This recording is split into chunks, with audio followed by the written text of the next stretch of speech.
Welcome to another episode of the Criminal Law Department Presents podcast, a production of the Criminal Law Department at the Judge Advocate General's Legal Center and School in Charlottesville, Virginia. Every 2 weeks, we release a new episode. Today, we're going to have a conversation about a recent opinion from the Court of Appeals for the Armed Forces. Please note that these episodes may contain facts and circumstances surrounding criminal trials. Listener discretion is advised. All rise!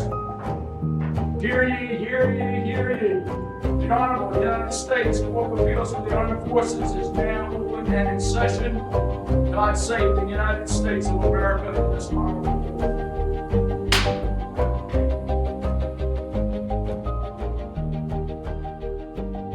Welcome back to C.A.A.F Chats. I'm Major Melissa Eisenberg, and today I'm joined by Major Allison Montgomery.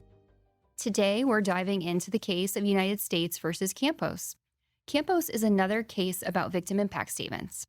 This one coming to C.A.A.F from the Navy Marine Corps Court of Criminal Appeals. And this case analyzes victim impact statements from the lens of allegations of uncharged misconduct. Yeah, and Allie, it's fascinating how these issues of victim impact statements continue to surface despite the numerous cases we already have that explores this topic. But nevertheless, would you like to get into the facts of the case? Sure, yeah, of course. Let's kick things off with the procedural history and facts. So here, Campos pled guilty to 3 specifications of domestic violence in violation of Article 128 Bravo. As part of his plea, Campos entered into a stipulation of fact related to multiple incidents of domestic violence against his then-wife, C.A.A.F. Campos stipulated to pulling her hair, pushing her against the wall, striking her in the face, kicking her shins, biting her face, and ultimately strangling her. These incidents occurred throughout a period of several months and resulted in 3 charged specifications of domestic violence. So, Melissa, what happened at the guilty plea? Well, the military judge found Campos guilty consistent with his pleas of 3 specifications of Article 128 Bravo. After accepting his plea, the judge moved into the sentencing phase of the trial.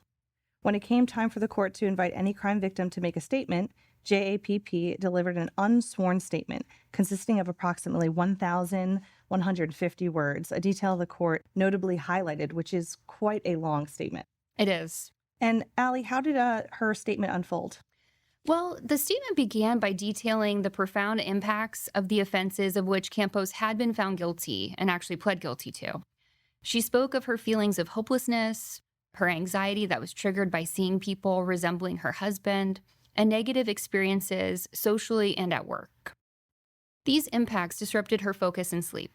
However, her statement took an unexpected turn when she began discussing uncharged misconduct during her unsworn statement. Melissa, what happened next? Well, at that point, C.A.A.F began discussing uncharged misconduct, as you noted, Allie. She asserted that the charged offense were not the only crimes that Campos had committed against her and that he emotionally and physically abused her.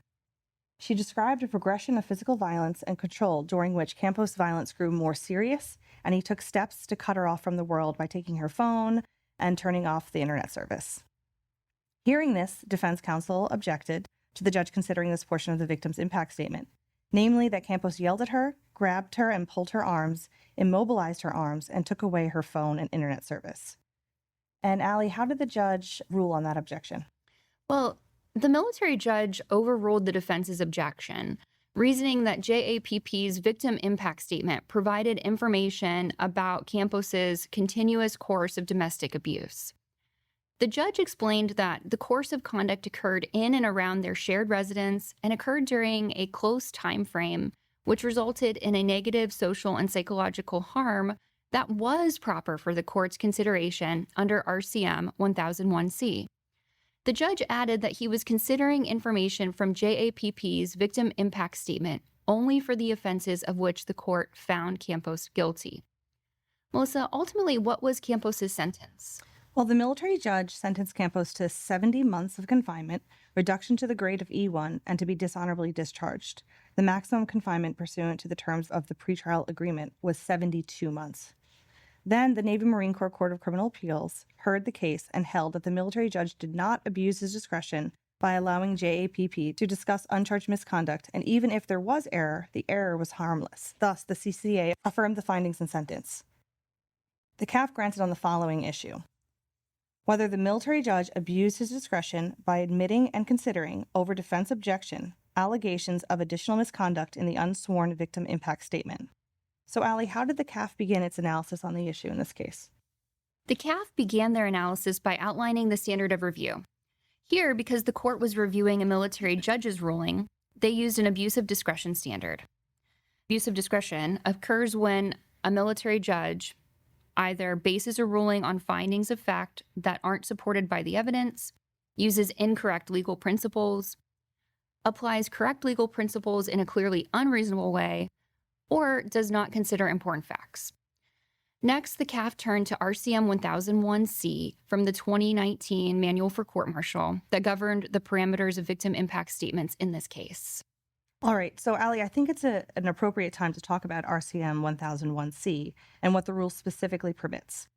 R.C.M. 1001 is the rule regarding pre-sentencing procedure. Specifically, subsection C, which we're talking about, is a part of the rule that carves out the rights of crime victims to be reasonably heard.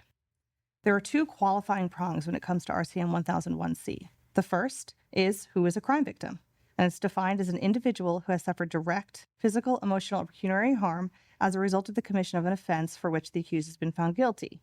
Here, CAAF most certainly qualifies as the named victim in the Article 128 Bravo offense that Campos was found guilty of. The next prong is where the issue in this case lies. The crime victim may only testify to the impact, that is, any financial, social, psychological, or medical impact he or she has suffered directly relating to or arising from the offense of which the accused has been found guilty. So, for example, uncharged misconduct would be inappropriate to consider under this portion of the rule. I also think it's appropriate to note that the court decided this based on R.C.M. 1001C from the 2019 manual, which you previously noted. The current 2024 Manual for Court-Martial no longer uses the word directly when defining victim impact.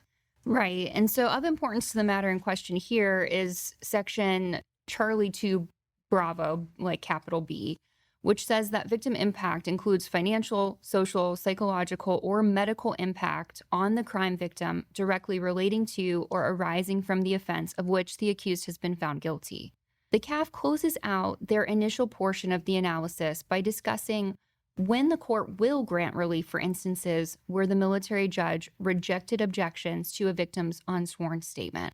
The court only grants review in these situations when the improper portion of the victim impact statement substantially influenced the adjudged sentence. So in essence, they're only going to give any relief if the improperly considered victim impact statement material substantially influenced the adjudged statement. And so despite the court acknowledging that unsworn statements aren't evidence, the court uses the same factors when analyzing whether improperly admitted evidence substantially influenced a sentence. So what happens next? Well, the CAAF moves forward through their analysis by stating the question that they confront in this case, whether and under what circumstances a victim's unsworn statement may contain allegations of uncharged misconduct. Appellant argues that the military judge abused his discretion because the uncharged misconduct discussion in CAAF's unsworn statement was improper because it did not describe any financial, social, psychological, or medical impact on the crime directly relating to or arising from the offense of which Campos has been found guilty. The CAAF agreed, finding that the uncharged conduct portions of CAAF's unsworn statement were not victim impact pursuant to R.C.M. 1001C2 capital Bravo. The government contended that a victim may provide context for understanding the impact of an accused offense, and that that's what the uncharged conduct in this case was. However, the CAAF disagreed with this argument in part. And what was their reasoning, Allie? Right. So the court reasoned that an unsworn statement may contain information that is relevant to understand the impact of offenses of which an accused has been found guilty. They say context can illuminate the impact of crimes on a victim. However, here the court disagreed with the government that the uncharged misconduct that CAAF mentioned had any nexus at all to the offenses of which the trial court found Campos guilty. Instead, the court determined that these uncharged acts were offered as a way to understand Campos's character, something that is not permissible under R.C.M. 1001C. So, Melissa, did the government offer any other arguments to support CAAF's unsworn statement in this case? Yes, actually, the government offered a secondary argument that the uncharged misconduct in this case showed a continuous course of conduct and cited to a case called United States versus Mullins, which is a 1990 case decided by CAAF's predecessor court, the United States Court of Military Appeals, in support of this proposition. In that case, there was a stipulation of fact that showed a continuous course of conduct involving the same or similar crimes, the same victims, and similar crimes. The CAAF rejected the government's secondary argument because the evidence in Mullins came from a stipulation of fact as evidence in aggravation, instead of information relating to a victim's impact statement. Notably, in aggravation, the court said that statement is subject to the military rules of evidence, is also subjected to cross-examination. So, Allie, what was the outcome of the case? So ultimately, despite finding that the military judge did abuse discretion, the CAAF determined that there was no prejudice and affirmed the findings and sentence. Melissa, let's now talk about some takeaways for our listeners. Great. So for our government listeners, you should keep a scrutinizing eye and ear on every victim impact statement to make sure it doesn't run afoul of the rule and case law. And under today's rules, in many cases, there won't be a written proffer for a victim's unsworn impact statement. And so there, if a government counsel hears an unsworn victim impact statement that might run afoul of R.C.M. 1001, it's really on the government to ask the court to disregard anything that violates the rule.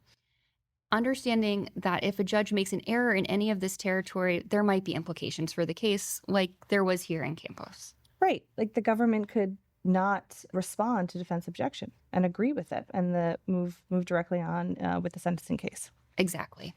And for our defense listeners, remember to object to something in a victim impact statement if it violates R.C.M. 1001, which is precisely what happened here. This is a surefire way to preserve the issue on appeal. That's right. Thank you to our listeners. Yeah, we'll see you next time. See you next time.